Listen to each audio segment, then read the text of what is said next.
The storm was already winning. Snow fell hard and fast, wiping out the land until sky and ground looked the same. The wind screamed through the open plains, cutting into skin like a knife. Two young Apache sisters moved through the white nothing, their steps slow and weak. Their clothes were soaked, their hands numb, their breath short. They had no fire, no shelter, and no one waiting for them. Each step took more strength than the last. The cold pressed in from every side, uncaring, cruel. The storm didn't care how young they were, or how alone they stood in that endless white.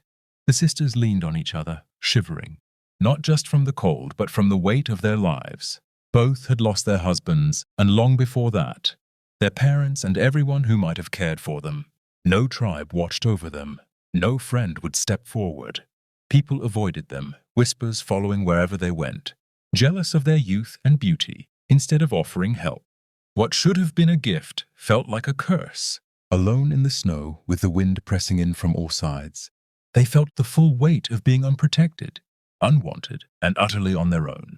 The snow grew heavier, piling up around their feet, and the wind tore through the air like it wanted to push them under. One sister stumbled and fell, her body trembling, lips pale, hair frozen with frost. The other dropped to her side, wrapping her arms around her sister, trying to keep her from slipping away. Each breath was a fight, each step a battle against the cold that felt ready to swallow them whole.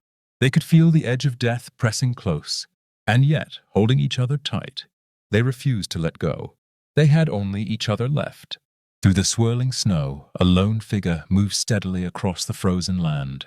The rancher's horse pushed through the drifts, hooves sinking, yet he stayed calm, eyes scanning every shadow and ridge. He noticed the small uneven tracks in the snow, bare footprints, small and faint, struggling against the storm. He slowed, studying them with quiet focus, understanding the danger that had left its mark. Years on this harsh land had taught him how to read signs others missed.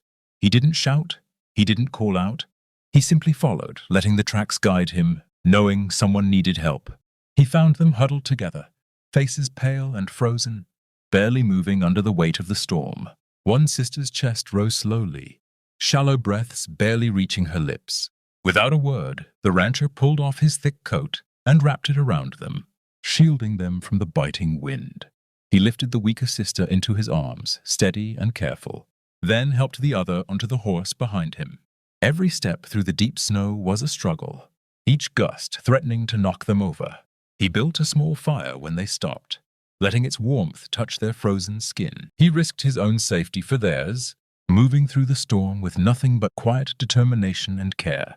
By the time they reached the settlement, the sisters were alive but weak, still shivering from the cold. The rancher guided them to the edge of town, hoping for a place to rest, but the doors stayed closed. Whispers followed them, eyes full of fear and suspicion. No family, no place for them here. People muttered, turning away. Their survival meant nothing to those who were judged by tradition and fear. The sisters' faces fell, hope fading again, as they realized that even life saved from death could not guarantee safety or kindness. The world had not changed for them. It was still cold and unwelcoming. The rancher watched the doors, close behind them, and felt the weight of the town's judgment. Pressing in, no one would help, no one would offer shelter. He could have left them to find their own way, but he didn't. Quietly he made his choice. He would take them in, give them warmth, food, and safety on his own ranch. It would not be easy, and others would question him, maybe even mock him. Still, he moved forward, knowing it was the right thing to do.